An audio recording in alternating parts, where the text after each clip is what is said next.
আসসালামু আলাইকুম, welcome to amazing IT school. শ্রদ্ধেয় প্রাথমিক বিদ্যালয়ের শিক্ষক শিক্ষিকাবৃন্দ, এর আগের ভিডিওটিতে আমি আপনাদের দেখিয়েছিলাম কিভাবে আপনারা শিক্ষক কল্যাণ ট্রাস্টের চাঁদা প্রদান করবেন। আজ আমি আপনাদের দেখাবো আপনারা কিভাবে শিক্ষক কল্যাণ ট্রাস্ট থেকে অনুদানের জন্য আবেদন করবেন।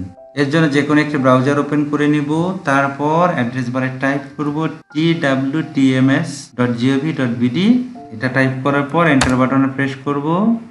এখন এখানে লগ ইন করবো, লগ ইনে ক্লিক করার পর ইউজার নেম দিব এবং ডিফল্ট পাসওয়ার্ডটি এখনও দিতে হবে, কারণ এখন এটি ট্রায়ালে আছে। ডিফল্ট পাসওয়ার্ডটি হলো ক্যাপিটাল ডি, তারপরে স্মল পিই @1 2 3। পাসওয়ার্ডটি টাইপ করার পর লগ ইনে ক্লিক। এখানে উল্লেখ্য যে আপনি অনুদানের জন্য আবেদন করার আগে আপনাকে অবশ্যই আপনার বকেয়া যে পেমেন্ট আছে এটা কমপ্লিট করতে হবে। দেখেন আমি এখানে 2023, 2024 এবং 2025 3 বছরেরই চাঁদা প্রদান করেছি, তাই আমার জন্য এখানে অনুদানের জন্য আবেদন করুন এই অপশনটি চালু আছে। আপনি যদি না করেন তাহলে এটা আসবে না। তো আমরা অনুদান পাওয়ার জন্য আগে আমাদেরকে অনুদানের জন্য আবেদন করুন এই অপশনে ক্লিক করতে হবে। ক্লিক করার পর দু রকমের অপশন দেখাচ্ছে, একটা হচ্ছে চিকিৎসা সেবা, একটা বৃত্তি। আমরা আমাদের পরিবারের যে কারোর জন্য চিকিৎসা এর জন্য আবেদন করতে পারবো এবং আমরা বৃত্তির জন্য আবেদন করতে পারবো। যদি চিকিৎসার জন্য আবেদন করি তাহলে আমাকে প্রথমে এখানে মূল বেতন আছে, এই আমার মূল বেতন যত সেটা আমাকে এখানে লিখতে হবে। মূল বেতন লেখার পর আমাকে যেতে হবে যার জন্য আবেদন করা হচ্ছে তার নাম লিখতে হবে। আমি যার জন্য আবেদন করব তার নাম আমি এখানে লিখে দিব। তারপর এখন যার জন্য আবেদন করলাম তার সাথে আমার কি সম্পর্ক সেইটা আমাকে এখানে দিয়ে দিতে হবে। সম্পর্ক দেওয়ার পর এখানে দেখেন যার জন্য আমি আবেদন করলাম তার জন্ম তারিখ কত সেইটা এখানে যাচ্ছে। আমি এখানে যদি এই ক্যালেন্ডারের মতো যে চিহ্ন এখানে ক্লিক করি তাহলে দেখেন এখানে দেখাচ্ছে এপ্রিল 2025। এইটার উপরে আমি একটু ক্লিক করব।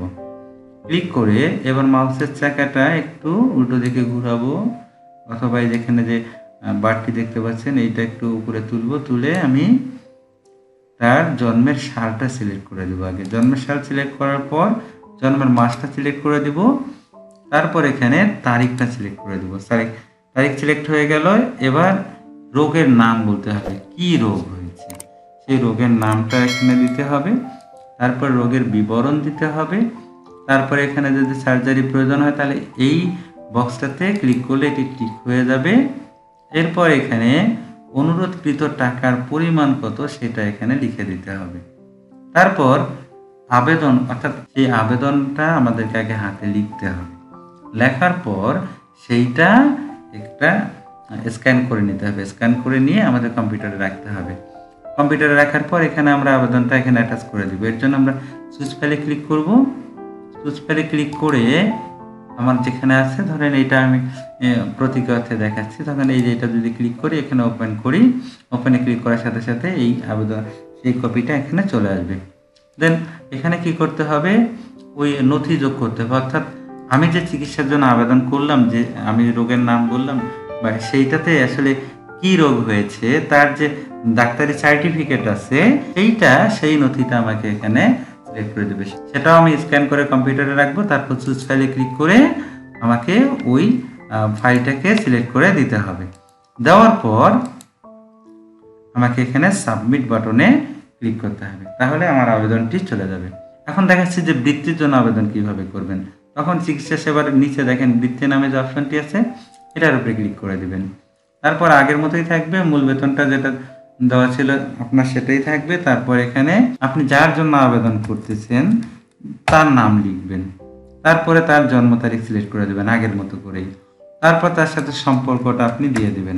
দেওয়ার পর এখানে দেখেন বিভিন্ন পরীক্ষার নম্বর, এখানে দেখেন পরীক্ষাগুলোর বিবরণ দিতে হবে। যে প্লাসে ক্লিক করলেই পরীক্ষাগুলোর নাম চলে আসবে। পরীক্ষার নাম এখানে লিখে দিতে হবে যে কোন পরীক্ষা দিয়েছে। ধরেন এসএসসি দিয়েছে, তাহলে জিপিএ কত পেয়েছে, ধরেন জিপিএ 5 পেয়েছে দেখাচ্ছি। তারপরে পাসিং ইয়ারটা কত সেটা এখানে দিয়ে দিতে হবে। ধরেন 2024 দেখালাম আমি। বোর্ডটা কি, বোর্ডের নাম দিতে হবে। বোর্ডের নাম টাইপ করার পর পাশে দেখেন ফলাফলটা কি সেটা দিতে হবে। ফলাফল দেওয়ার পর ধরেন ফলাফল এটা হয়েছে। এখন এইখানে কত টাকার জন্য আমি অনুরোধ করছি সেই টাকাটার পরিমাণটা দিতে হবে। দেওয়ার পর এখানে আবার আগের মতো করে আবেদনটা আমাদের পূরণ করে রাখতে হবে, সেটা স্ক্যান করে রাখতে হবে, চুজ ফাইলে গিয়ে সেটা করব। আর এখানে নথি হিসেবে অর্থাৎ পাস করেছে যে রেজাল্টটা আছে তার যে মার্কশিটটা আছে ওইটাকে আমরা স্ক্যান করে রাখবো। তখন এটাকে আমরা চুজ ফাইলে ক্লিক করলে আমরা সেটা অ্যাটাচ করার অপশনটি পেয়ে যাব। তারপরে এখানে একটা জিনিস আমি এড়িয়ে গেছি, সেটা দেখেন যে অধ্যয়নরত প্রতিষ্ঠানের নাম ও শ্রেণী। এখানে অধ্যয়নরত প্রতিষ্ঠানের নাম এবং শ্রেণী উল্লেখ করতে হবে। সবগুলো ফর্ম পূরণ করা হয়ে গেলে সাবমিট অপশনে ক্লিক করলেই আপনার আবেদনটি চলে যাবে।